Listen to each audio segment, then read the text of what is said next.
Hey guys, Julian here. I'm with my friend Grogu in my apartment here. You guys have never actually seen this before. But today I'm going to be talking to you about 5 new tips that I picked up on recently and in the past year or so to help techno producers of all different styles make better and more professional and cleaner sounding tracks. Now before I get started, make sure to check out my samples all at the top of the description of this video. This really helps support me. If you guys enjoyed these videos and you want to see me keep making more, definitely go pick up a few sample packs.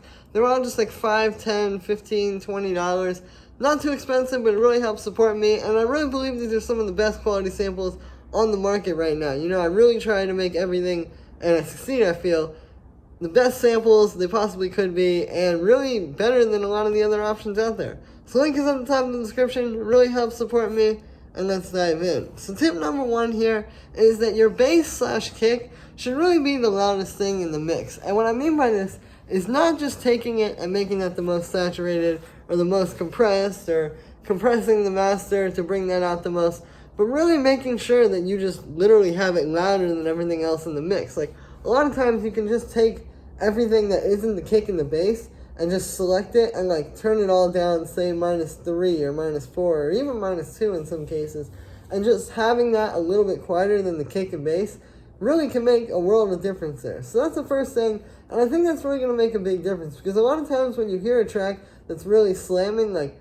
what do you say? Like, the kick is hitting so hard, right? Like, that's always going to be that thing that's just going to make your track, like, really bang and really feel like a bomb. So if you can literally just mix that louder, like, that's all it is. It's just a matter of leveling. You can do this in any DAW. You don't need any crazy plugin to do that. It's just the volume.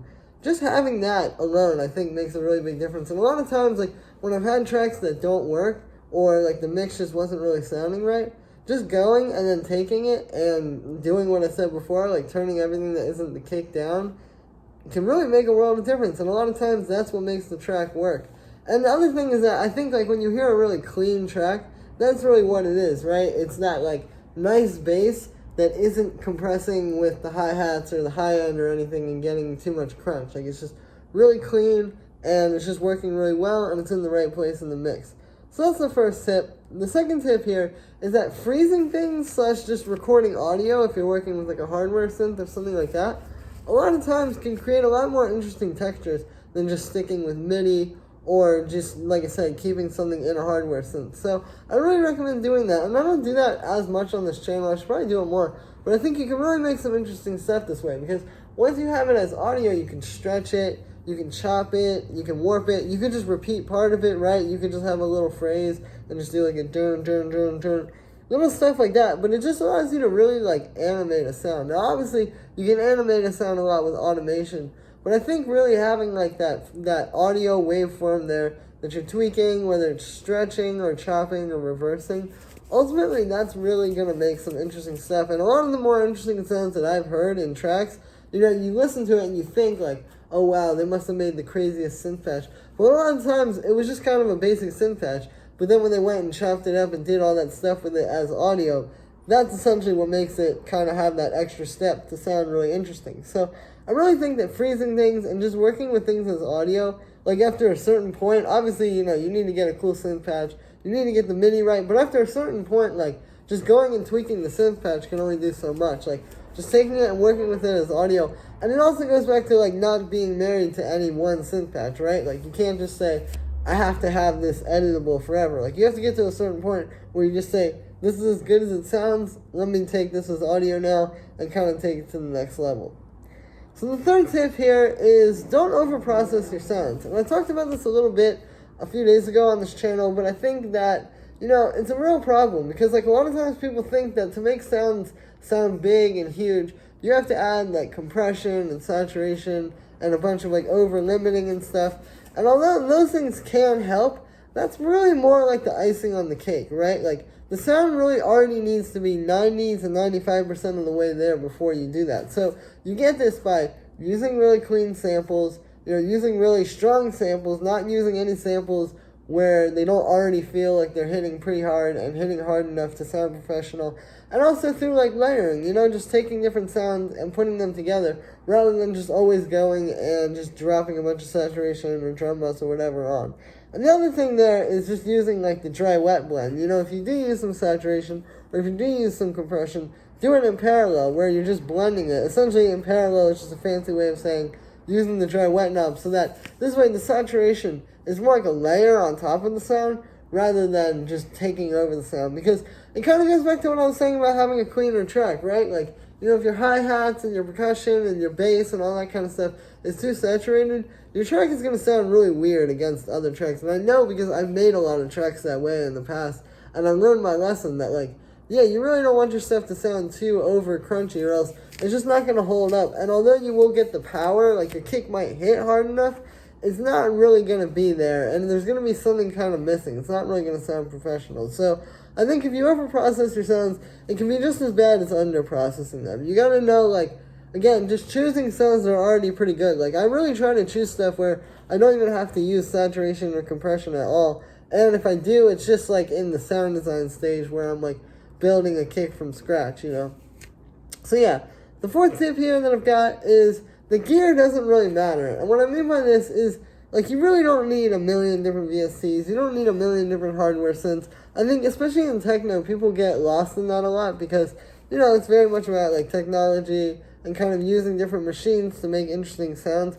But you really don't need much more than just, like, the stock Ableton stuff. As you guys have seen on this channel, like, you can do a lot with that. And especially if you just kind of think outside the box with one thing over a period of time, that's really what lends itself to creating interesting sounds, rather than, like, let's say you get a new synth every, like, week or every 2 weeks or something, and you're constantly just flipping through the presets. Like, you're not really going to create that many interesting sounds. But if you take, like, in my case, for example, I've done a lot of work with operators. So now when I go to make an operator patch, I'm thinking outside the box, which is outside of, like, another box, which is outside of another box, because I've just done it so many times, and it's like, you don't want to just do the same thing over and over, right? You're going to keep learning little tricks and little keys here and there, but every time you use it, you're expanding on that, and ultimately, you're going to be able to make more interesting stuff this way. So I really think it's better to just kind of choose, like, a few different synths, or, like, one synth even, and just stick with that, rather than always going and trying to say, oh, I gotta have this new gear, or this new synth, or this new effect even. You know, you really don't need that much more than, like, what's available in the basic Ableton stuff. So I think gear really doesn't matter. Again, it can lend to making some interesting stuff, but for me, I find, like, getting new gear all the time, you just have to spend time learning how to use it, so then that takes time away from actually making music, right? So, yeah, you really just kind of want to stick to a few sort of mainstays.